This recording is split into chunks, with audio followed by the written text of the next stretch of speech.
hôtel all-inclusive. 72 vierges, check-in illimité. Des rivières de lait, du vin à volonté.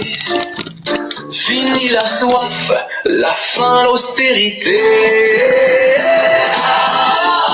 Quel marché incroyable. Des vierges à gogo, c'est le pompon final. Ils ont vendu leur âme pour un bordel céleste. Pauvre naïf, quelle farce grotesque.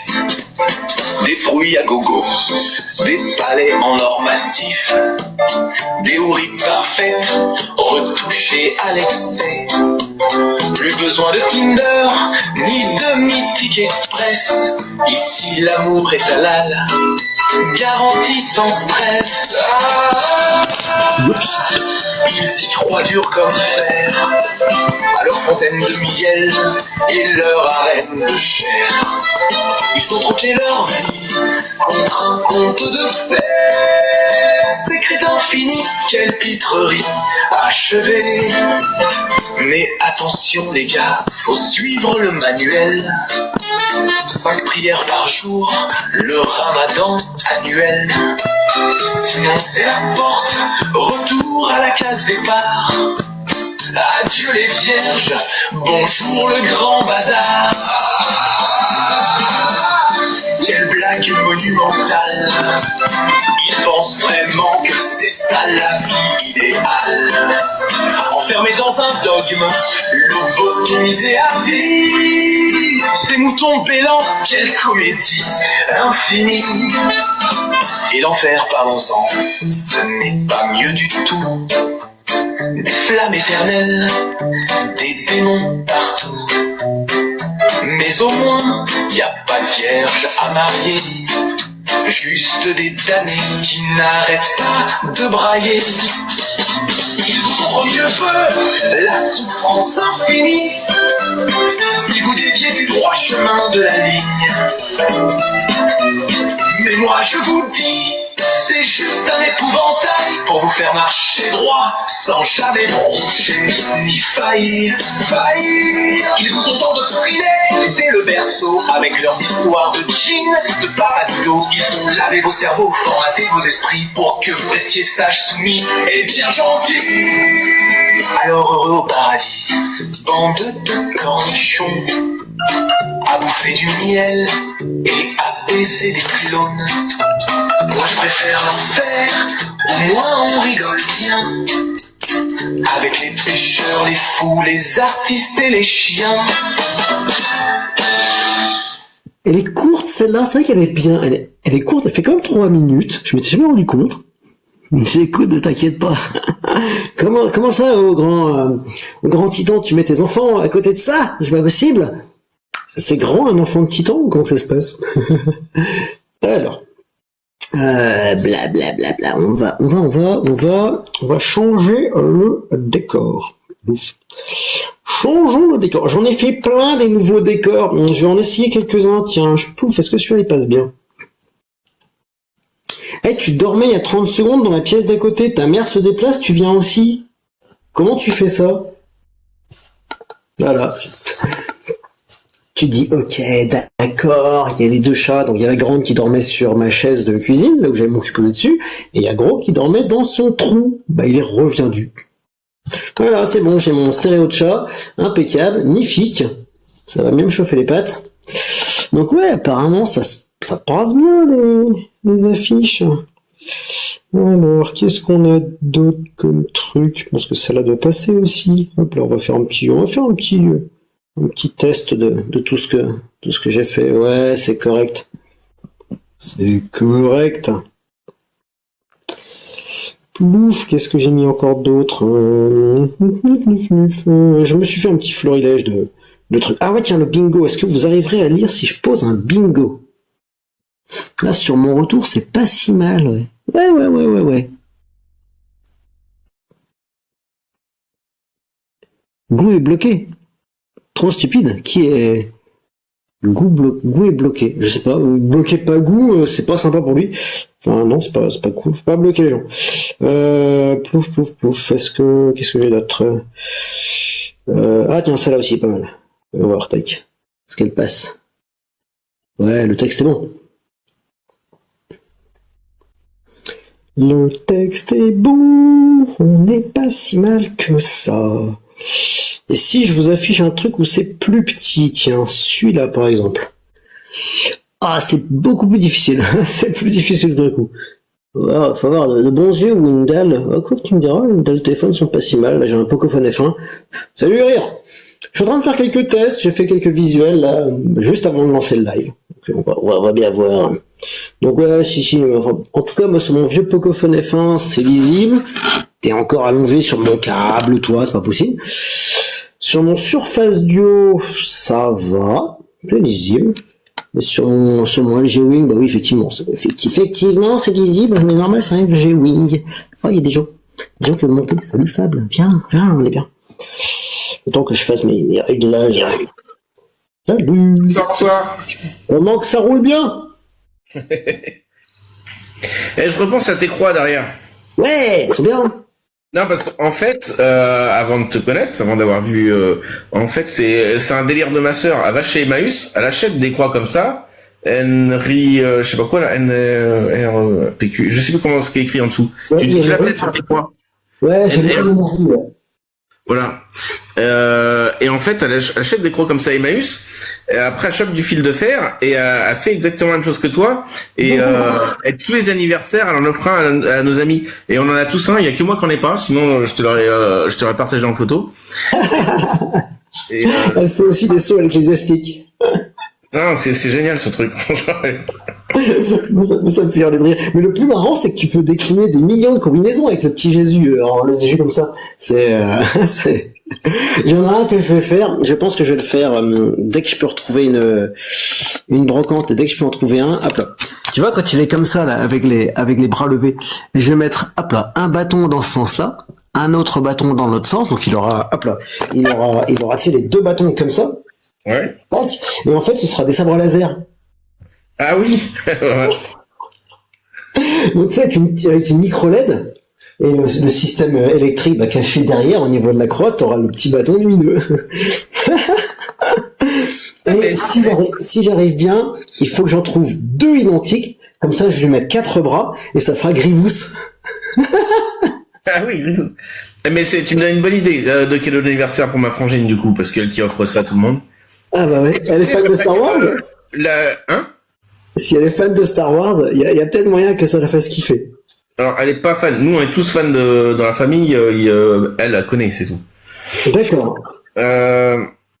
Par contre, tu connais la blague de Jésus qui se décroche de la croix? Non, vas-y. T'as jamais faite? Bon, attends. Après, si tu veux me mettre en grand. Vas-y, attends, carrément. Carrément, ouais, vas-y. Donc, c'est Jésus qui se décroche de la croix.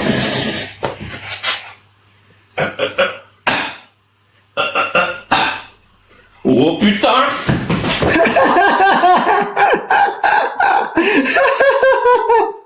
Voilà. Voilà. C'est génial. Mais le pire, c'est que ça serait tellement ça dans la vraie vie véritable. Voilà. Je suis content de ma blague. Non mais ouais, non, j'aime bien ces petites croix comme ça.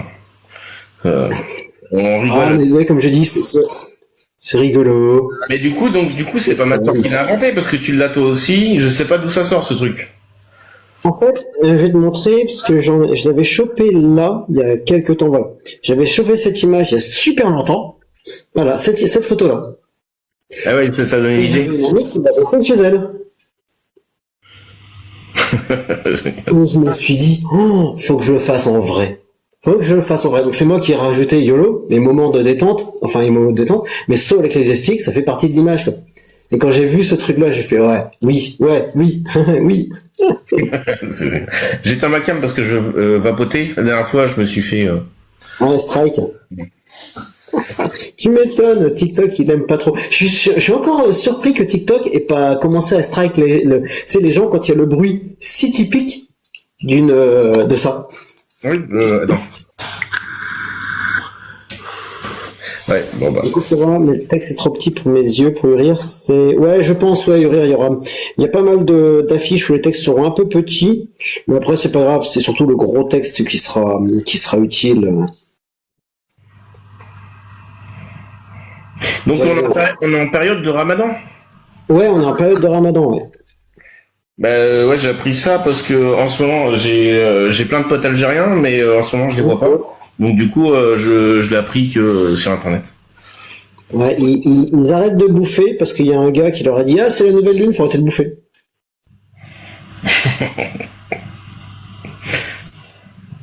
Moi je dis, je serais musulmane, on casserait les couilles avec le voile, je mettrais cette tenue. Bon, on casserait toujours autant les couilles, surtout les forces de l'ordre, parce que t'es quand même masqué, mais il y a tous les fans de Star Wars qui seraient là. Ouais! Youhou! Après, je sais pas si tu es masqué et si un policier vient te voir, te demande ton identité, tu lui montres ton visage. Ah oui, si tu enlèves, oui, tu peux. Mais par contre, tu vois ça, t'as parlé dans la rue, un foulard islamique avec le masque chirurgical, t'as pas le droit parce que c'est l'article 07-15-2010 dit que dans l'espace public, on n'a pas le droit d'avoir de dispositif permettant de dissimuler son visage. Donc, ce qui est très rigolo, parce que quand tu enfiles ta cagoule pour faire de la moto, bon, des fois tu as des cagoules grandes, mais j'ai des cagoules, c'est littéralement des cagoules de GIGN, t'as les 2 petits trous à la bouche. J'en ai une, j'ai même pas la bouche, j'ai 2 petits trous. Tu sais, j'en ai une, juste, moi j'ai pas la bouche, moi sur ma cagoule de moto, j'ai pas la bouche. Ben, tu vois, t'as pas la bouche. Et donc du coup, c'est vrai que je me pose la question, tu dis, mais le temps que t'enfiles ton casque, t'as mis ta cagoule, le temps que t'enfiles ton casque, t'es contraire à la loi. Hop, police, menottes, prison, les pinces. Est-ce que cette... Ah moi, oui, Al Palpatine, à côté de Al Pacino. Je retire mon casque, je rentre dans le bureau de tabac, et j'avais toujours la cagoule. La buraliste, elle a flippé. Attendez, juste le temps que je retire. Pendant le Covid, c'était trop marrant. Tu voyais les banques et tous les sites, on va dire, sensibles, entre guillemets, c'était marqué visage interdit au visage masqué. Donc tu vois un casque de moto barré, une cagoule barrée, et en dessous, c'était marqué masque obligatoire. Et quand t'as un masque obligatoire, ben, on voit juste plus on voit que tes yeux. Encore, t'imagines, mon masque à moi, c'est un set, il est toujours actif, c'est un gros masque steampunk, avec les gros filtres sur le côté, j'ai une enceinte Bluetooth devant, avec le micro, au niveau du nasal, ici en haut, et quand je parle, je peux moduler la voix, c'est trop classe. Celui de ma petite femme, il a un écran devant, des LED sur les côtés, pareil, parce que je pensais que pendant la période Covid, ça aurait été le festival des masques, on va dire, un peu épique. Non, c'était nul. C'était nul.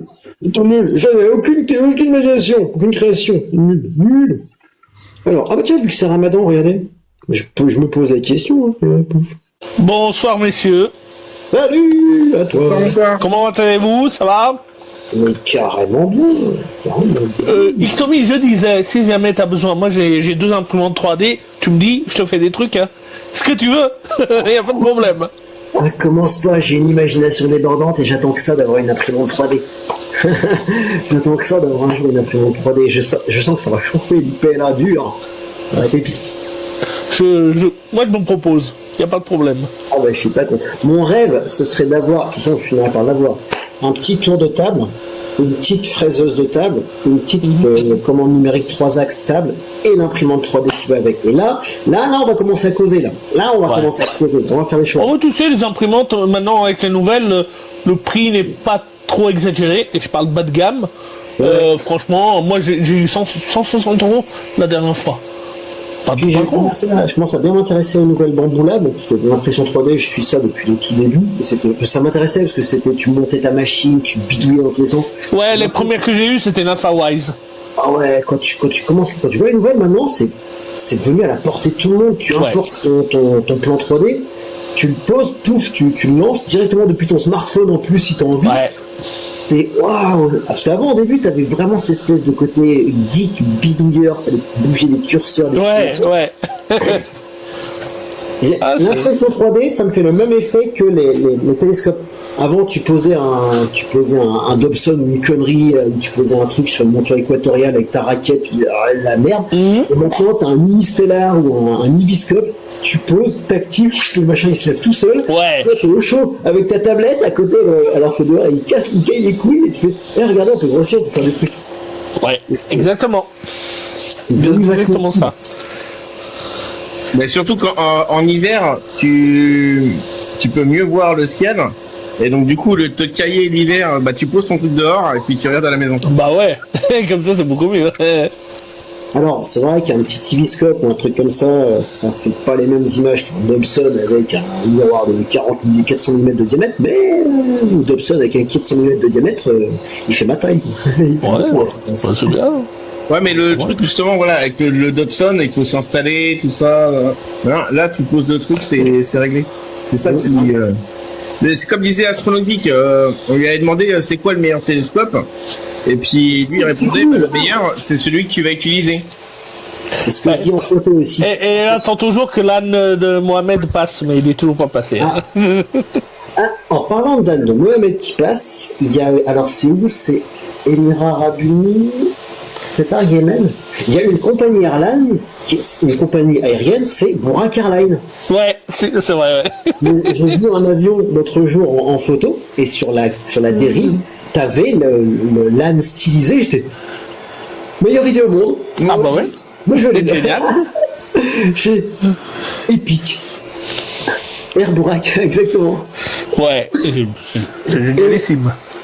Je suis toujours étonné que je sais que les Émirats Arabes Unis ont un programme spatial et l'Arabie Saoudite aussi, et je suis toujours étonné qu'ils l'aient pas appelé le Burak Space Programme.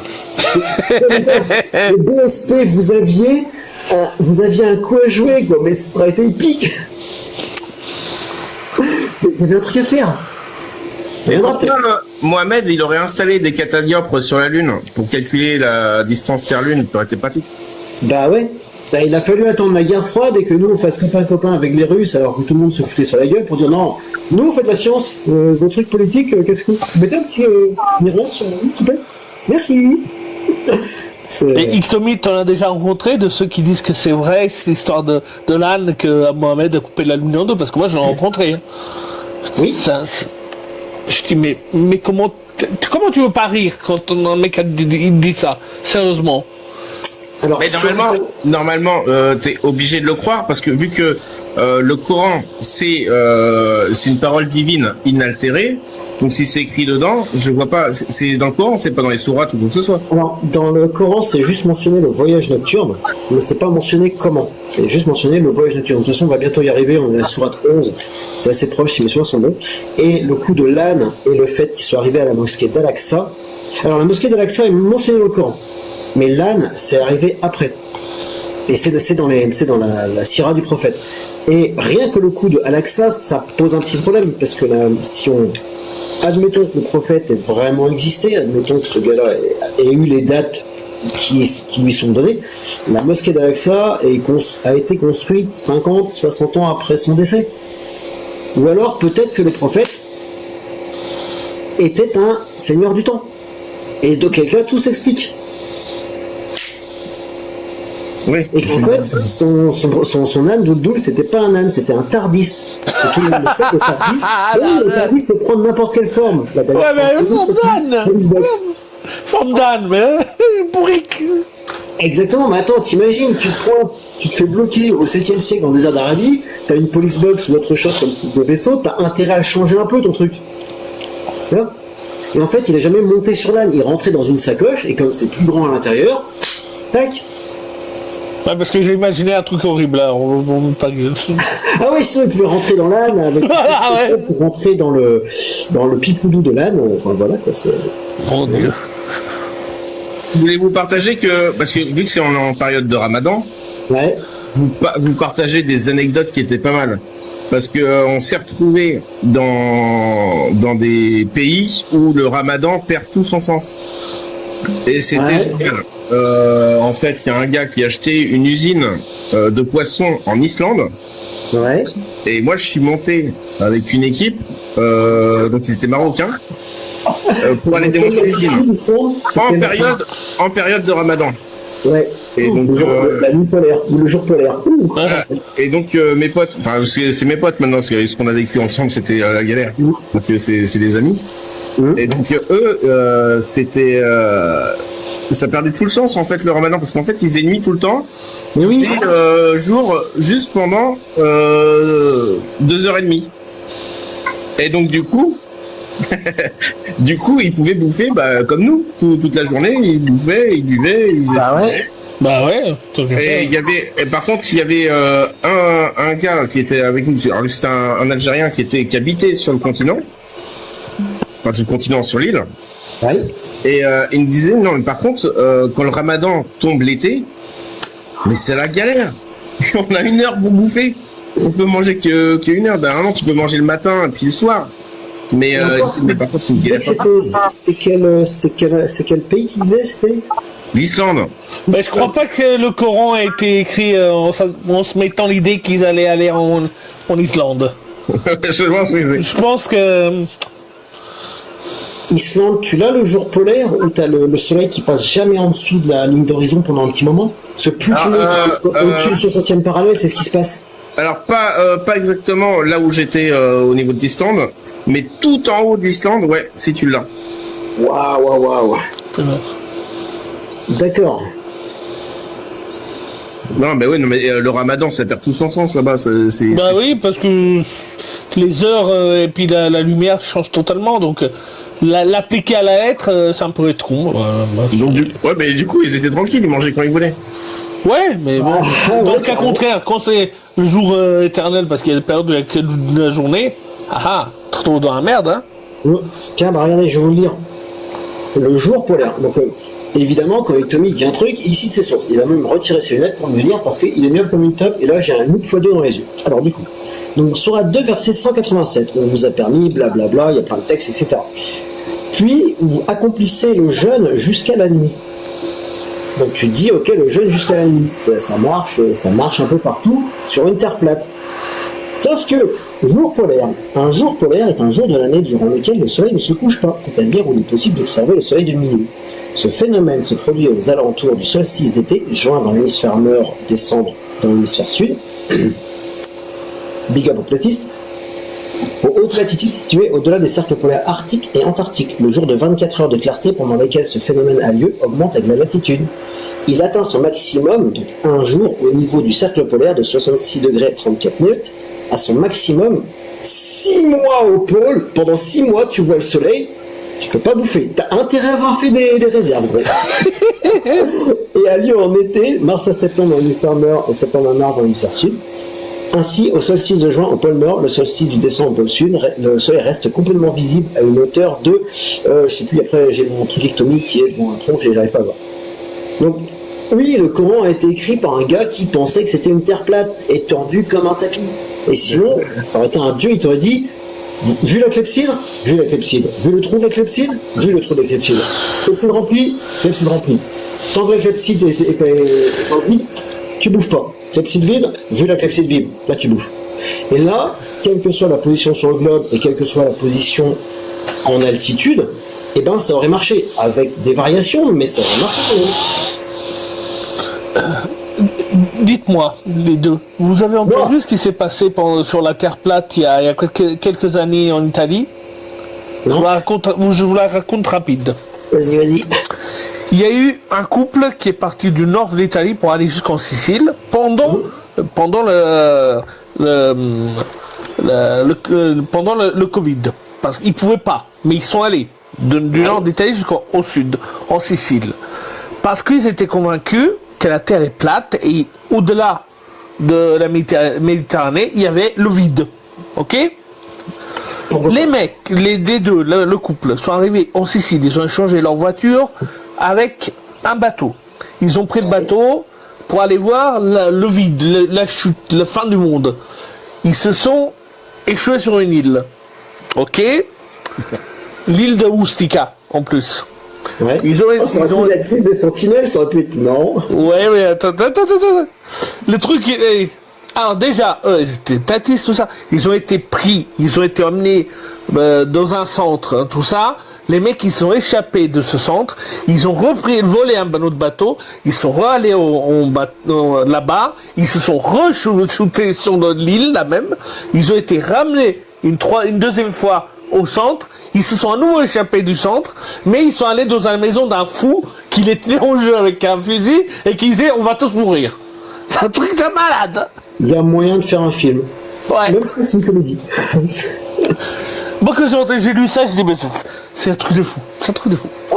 C'est vrai qu'après, tu vois, quand tu lis le Coran et que tu lis, en plus, cette sourate, c'est sourate 2, donc c'est dans les débuts, tu te dis, mais c'est pas possible, un truc, un machin, une action que tu dois faire jusqu'à la fin du jour ou jusqu'à la fin de la nuit.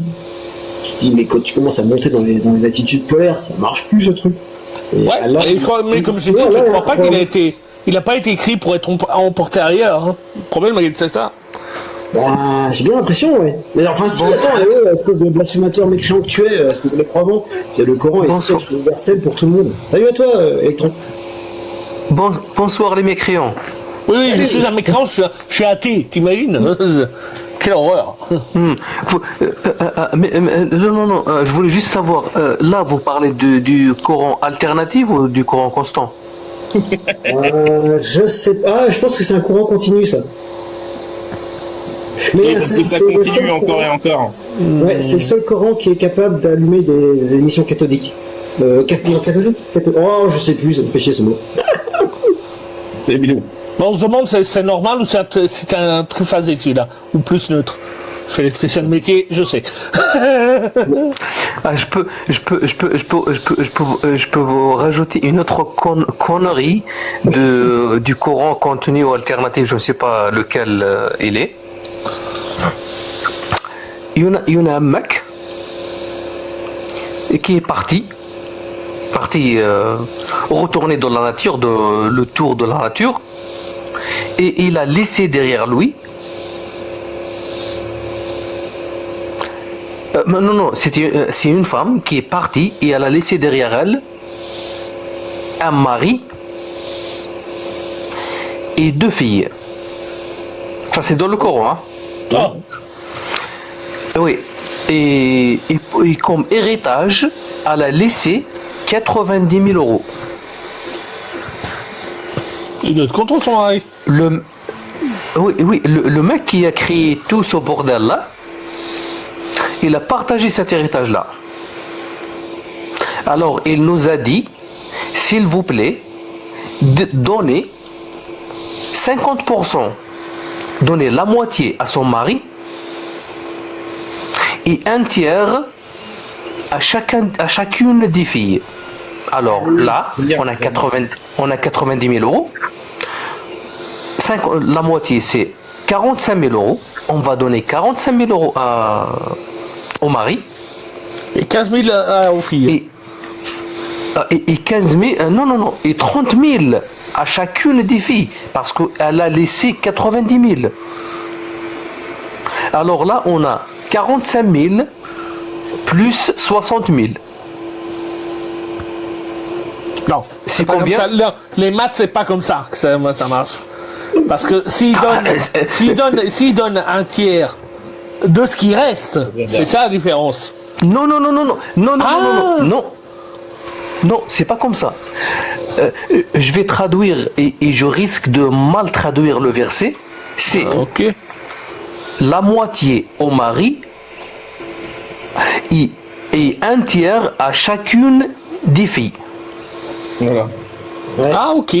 D'accord. Alors là, on a 2 tiers et un moitié. Regarde, il y a un truc en plus. Il y a des exégètes qui ont été obligés de refaire le calcul parce que Allah s'est planté dans le Coran. Oh, ça va, ça faisait 24 heures qu'il n'avait pas dormi.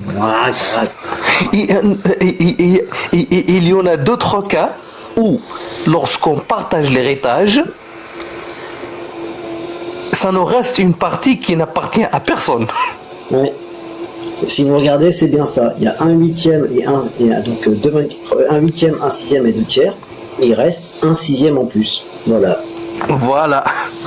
Le truc il est bien décrit dans le livre sans erreur du Coran de Majid Dukacha. C'est magnifique. Et donc, Et moi, ça m'amène une question quand même. Parce que Mohamed, par rapport aux autres personnes qui l'entouraient, je veux dire, les mathématiques, ça vient de chez les Arabes. Hein. Donc lui, c'était vraiment une quiche. C'est pas possible. Tu sais, je vais t'expliquer. Vu que je suis arabophone, Ouais. on appelle l'art de l'algèbre. En arabe, ça s'appelle al-jabr ou al-muqabala. Tu sais, qu'est-ce que ça veut dire al-jabr?